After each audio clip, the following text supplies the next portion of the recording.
हाँ जी, तो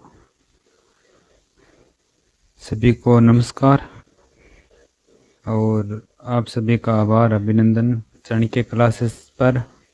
आज अपने राजस्थान का इतिहास के अंदर गुर्जर प्रतिहार करेंगे। गुर्जर प्रतिहार राजवंश के टॉप महत्वपूर्ण 40% लेके आए हैं, जो परीक्षा के अंदर बार बार रिपीट होते जाते हैं। तो अपने चलते हैं प्रश्न नंबर 1 पर। प्रतिहार वंश की मंडोर शाखा के किस शासक ने अपनी राजधानी मंडोर से मेड़ता स्थानांतरित की? किसने की? कुकुक, रज्जिल, नागभट या बाउक?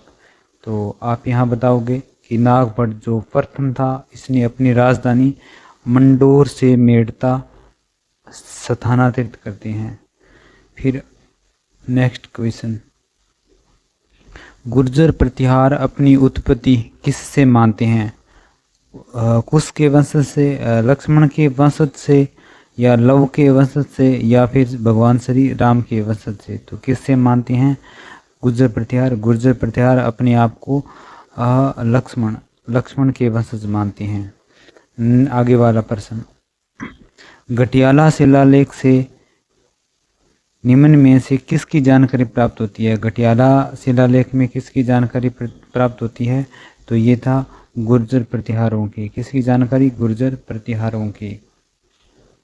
अब आगे वाला प्रश्न, प्रश्न नंबर 4, ग्वालियर प्रशस्ति किस शासक द्वारा अरबों के दमन का उल्लेख करती है? तो ग्वालियर प्रशस्ति में किसके शासक द्वारा, वो वहाँ का शासक कौन था ग्वालियर प्रशस्ति में? तो वत्सराज, मिहिर भोज, नागभट प्रथम या नागभट द्वितीय ग्वालियर प्रशस्ति में? तो इनका शासक था नागभट प्रथम। कौन था? नागभट प्रथम। नागभट प्रथम था, उनका शासन काल था 730 से लेके 760 तक। नागभट प्रथम को ना नारायण की उपाधि प्रदान की गई थी, है ना, नारायण की उपाधि। अपनी ये आगे पढ़ेंगे। आगे वाला क्वेश्चन नंबर 5, मंडोर के प्रतिहार वंश का मूल पुरुष कौन है? तो मंडोर का जो प्रतिहार वंश था, उसका मूल पुरुष कौन था? तो आप बताओ, हरिश्चंद्र था, या नागभट प्रथम, या मिहिर भोज, या नागभट द्वितीय? तो कौन था मंडोर का? मंडोर पहले, मंडोर कहाँ है? मंडोर जोधपुर में। कहाँ है? जोधपुर के अंदर। और वहाँ का उस प्रतिहार वंश का मूल पुरुष कौन था? तो हरिश्चंद्र। कौन था? हरिश्चंद्र। 5 नंबर का 1 नंबर आएगा। हरिश्चंद्र ने सबसे पहले, मंडोर का नाम था मांड्यपुर। क्या नाम था? मांड्यपुर,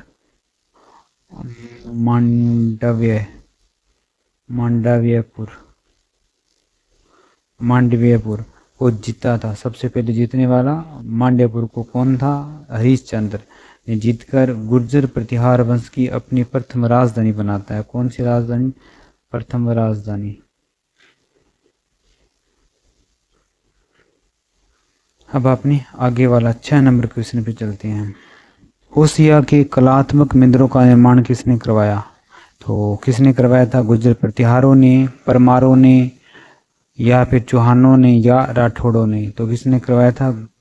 गुर्जर प्रतिहारों ने। किसने? गुर्जर प्रतिहारों ने। अब 7 नंबर प्रश्न, नागभट द्वितीय किस वंश का सबसे शक्तिशाली और प्रतापी शासक हुआ? नागभट सेकंड किस वंश का था? तो ये गुर्जर प्रतिहार वंश का।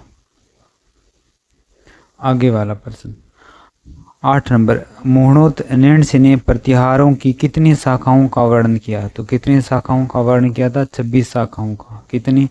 26 शाखाओं का।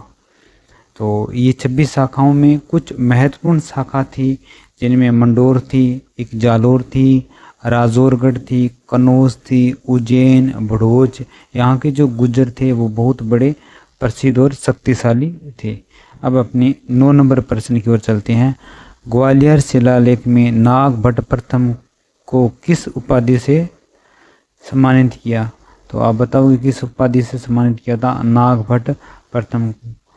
तो नागभट प्रथम को परमाका देव या राजाधिराज, नारायण या राजेंद्र। तो किस उपाधि से किया था? तो ये नारायण की उपाधि से किया गया था। नागभट्ट प्रथम को नारायण एक उपाधि थी नारायण की। दूसरी थी मलेच्छों का नाशक, इसको मलेच्छों का नाशक भी कहा गया। मलेच्छों का नाशक कहा गया। अब अपने 10 नंबर प्रश्न की ओर चलते हैं। किसके शासनकाल में त्रिपक्षीय संघर्ष, जो राष्ट्रकूट, पाल, प्रतिहार, इनके बीच संघर्ष प्रारंभ हुआ? तो आप बताओगे किसके काल में? वत्सराज था या मीरभोज, नागभट्ट प्रथम या नागभट्ट द्वितीय? तो ये था वत्सराज प्रथम के समय त्रिपक्षीय संघर्ष हुआ था। किसको लेकर हुआ था? तो कन्नौज को लेके। किसको लेके?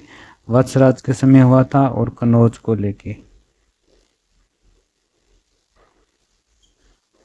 लेके संघर्ष हुआ था। अब अपने आगे वाला क्वेश्चन अब चलते हैं 11 नंबर। किस प्रतिहार शासक के शासनकाल में उग्गुतन सूर्य ने कौवल्यमाला ग्रंथ की रचना की? तो उग्गुतन सूर्य ने किस कौवल्यमाला ग्रंथ की रचना की? तो किसकी समय? तो ये कौन सा था? वत्सराज। किसके समय की थी? वत्सराज के समय की थी। अब एक प्रश्न आता है, हरिवंश पुराण की रचना की इसकी? हरिवंश पुराण, ये बहुत बार आता है। हरिवंश पुराण की रचना किसने की?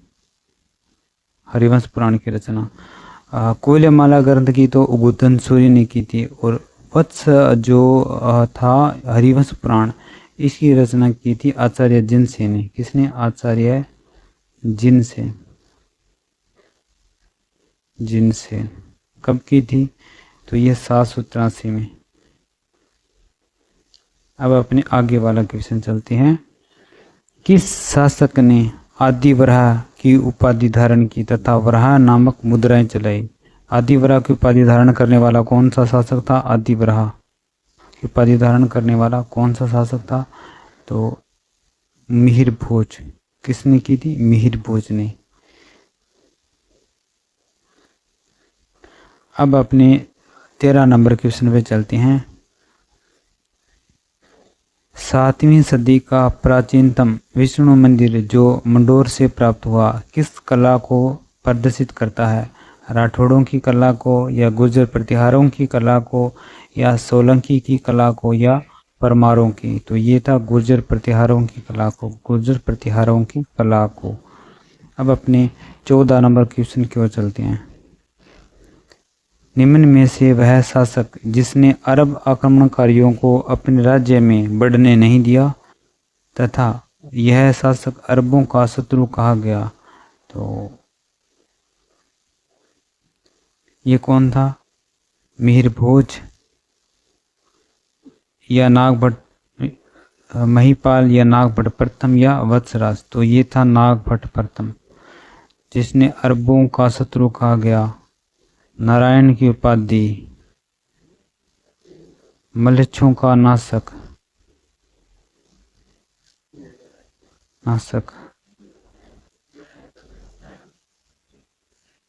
अब अपने 15 नंबर क्वेश्चन की ओर चलते हैं।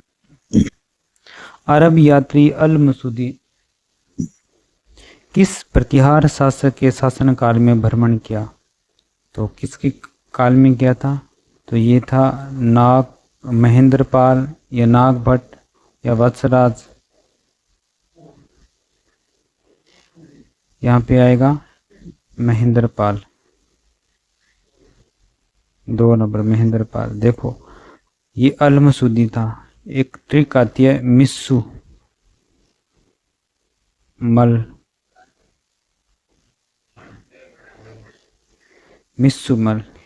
मी से मिहिर भोज।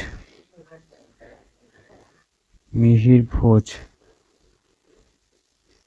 भोज किस समय आया था? सुलेमान। ये भी अरब आक्रमण का अरब यात्री था। सुलेमान आता है। और अल मसूदी आता है। अल मसूदी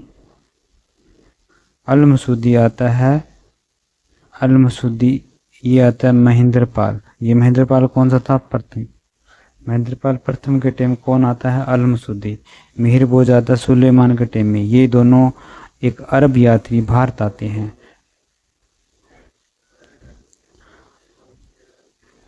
इसने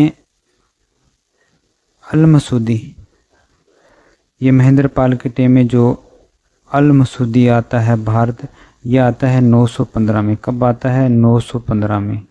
915 ईस्वी में अरब यात्री था अल मसूदी, भारत आया और उसने 1943 से लेके 1944 ईस्वी में भारत के संबंध में अपना एक ग्रंथ लिखा था। उस ग्रंथ का नाम था मजरूल।